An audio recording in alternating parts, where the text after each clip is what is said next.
Bonjour, l'objectif de cette vidéo est de présenter différentes notions relatives à la mesure de l'évolution d'une quantité, variation absolue, coefficient multiplicateur, taux de variation. Cet épisode sert d'introduction à la notion de pourcentage, épisode numéro 2, MF2. Le public visé, toute personne désirant maîtriser les notions relatives aux mesures des variations sur une quantité. Prérequis, idéalement, notions élémentaires sur les fonctions et la notion limite, mais globalement, un large public. Donc si vous n'avez pas de notion mathématique préalable, pas de panique. Normalement, vous devriez comprendre à peu près 95% de cet épisode. Le plan adopté. Dans un premier temps, nous nous posons la question de quel problème nous avons à résoudre. Nous aborderons trois manières de le résoudre, la variation absolue, le coefficient multiplicateur et le taux de variation. Puis nous verrons ce qui se passe lors de variations successives, et nous terminerons par le taux de variation réciproque. Première partie, problématique. Que cherchons-nous à faire ? Une grandeur A évolue d'une valeur A1 à une valeur A2. Elle prend la valeur A1 à une date T1 et une valeur A2 à une date T2. Comment apprécier l'évolution de cette grandeur ? Deuxième partie, variation absolue. La première idée qui vient est d'écrire que A2 c'est égal à 1 plus delta, où delta est une quantité positive ou négative. La mesure de la variation d'une quantité A1 à A2 s'écrit donc delta, la différence entre A2 et A1. Delta égale A2 moins A1. Malheureusement, la notion de variation absolue est peu adaptée. Voici pourquoi. Si nous prenons une quantité qui varie de 100 à 102, nous obtenons un delta qui est égal à 2. Or, la variation est faible. Or, si nous passons d'une quantité qui varie de 3 à 5, on obtient la même valeur pour delta, 2 ici. Or, la quantité a pratiquement doublé. La notion de variation absolue n'est donc pas une mesure adaptée. Troisième partie, notion de coefficient multiplicateur. La grandeur A passe d'une valeur A1 à une valeur A2. Une seconde approche consiste à écrire A2 égale A1 fois gamma, où gamma est une certaine quantité. Eh bien, au lieu d'avoir écrit A2 égale A1 plus une certaine quantité, nous écrivons ici A2 égale A1 fois une certaine quantité. Ainsi, la mesure de variation n'est plus égale à une différence, A2 moins A1, mais à un quotient, A2 divisé par A1, sous réserve que A1 est différent de 0. Faisons le point. La notion de variation absolue est peu adaptée. On a vu que pour une faible variation, on obtenait par exemple 2, et pour une variation importante, on avait la même valeur 2. Le coefficient multiplicateur est une notion plus intéressante. Si on passe de 100 à 102, on obtient gamma égale 1,02, alors que si l'on passe de 3 à 5, on obtient 1,67. Remarque, en considérant que A ne prend que des valeurs strictement positives, le coefficient multiplicateur est également un nombre strictement positif. Voici un exemple. Un prix P passe de 200 à 205 €, le coefficient multiplicateur gamma est donné par P2 sur P1, nouveau prix sur ancien prix, 205 € divisé par 200 égale 1,025. Si nous voulons traduire le fait que gamma représente l'évolution d'une quantité A1 à A2, nous pouvons écrire gamma indice 1,2. S'il n'y a pas d'ambiguïté, nous pouvons raccourcir la notation, la compacter en écrivant gamma 1,2 au lieu de gamma 1,2. Et nous prononcerons abusivement gamma 12 au lieu de gamma 1,2, là encore s'il n'y a pas ambiguïté. Coefficient multiplicateur réciproque. Si nous avons noté gamma 12, la représentation de la mesure de l'évolution de A1 à A2, la notation gamma 21 représente la mesure de l'évolution de A2 à A1. Puisque gamma 12 égale A2 sur A1, gamma 21 est lui égal par définition à A1 sur A2, il est immédiat que gamma 21, c'est l'inverse de gamma 12, ce qui encore se traduit par le fait que gamma 21 multiplié par gamma 12 égale 1.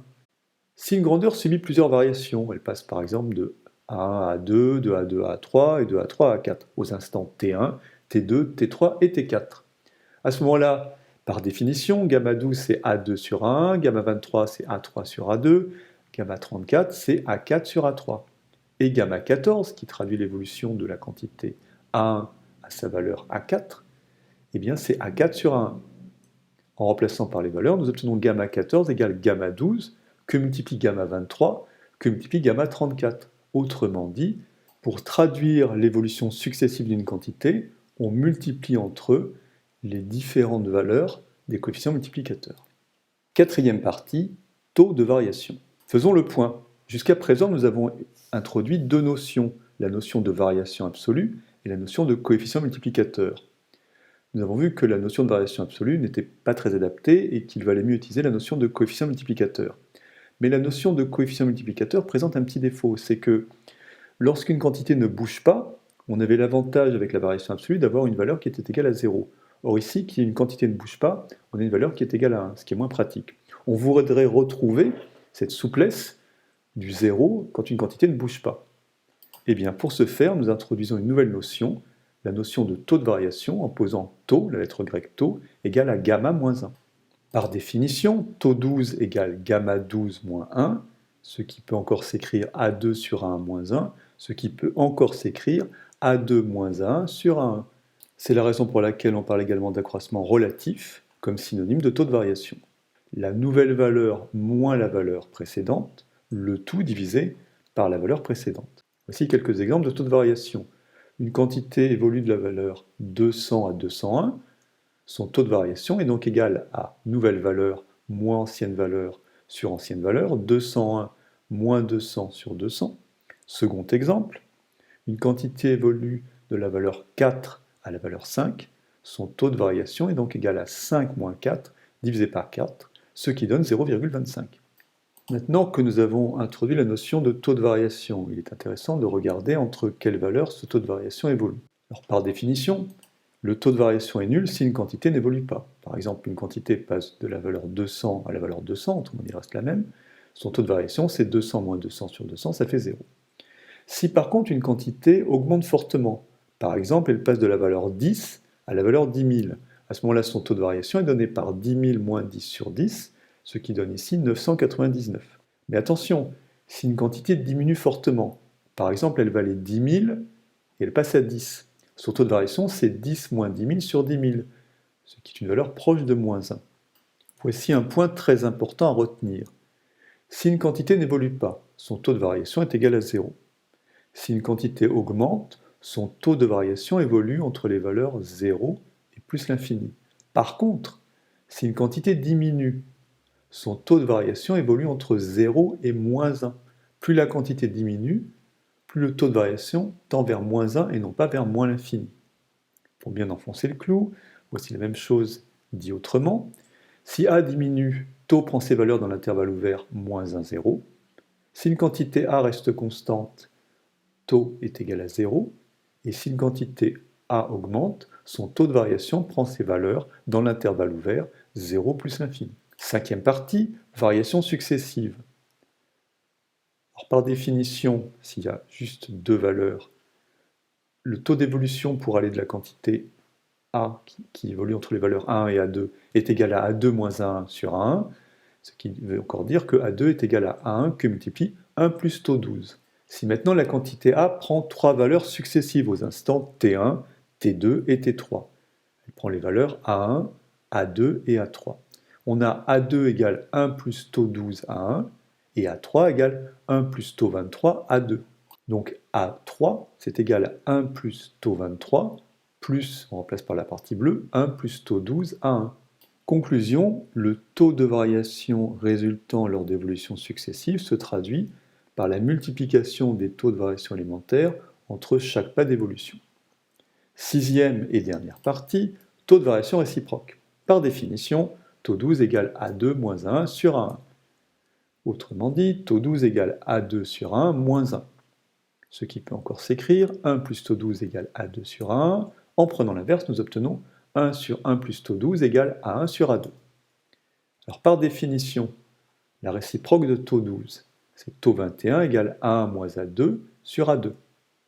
Ce qui peut encore s'écrire taux 21 égale A1 sur A2 moins 1. Ce qui nous permet d'écrire taux 12 égale 1 sur 1 plus taux 12 moins 1. En réduisant au même dénominateur, nous obtenons taux 21 égale 1 moins 1 moins taux 12 sur 1 plus taux 12. Et finalement, taux 21 égale moins taux 12 sur 1 plus taux 12. Alors conclusion, taux 21, le taux réciproque de taux 12, s'écrit moins taux 12, le tout divisé par 1 plus taux 12. Si taux 12 tend vers moins 1, à ce moment-là, taux 21 tend vers plus l'infini. Et si taux 12 tend vers plus l'infini, à ce moment-là, taux 21 tend vers moins 1. Voici une courbe représentative qui montre l'évolution de taux 21 en fonction de taux 12. Et nous retrouvons cette notion très importante que le taux de variation évolue entre 0 et plus l'infini lorsque la quantité augmente, alors qu'il évolue entre 0 et moins 1 lorsque la quantité diminue. N'oubliez pas, c'est vraiment très important, c'est le point le plus important de cette vidéo.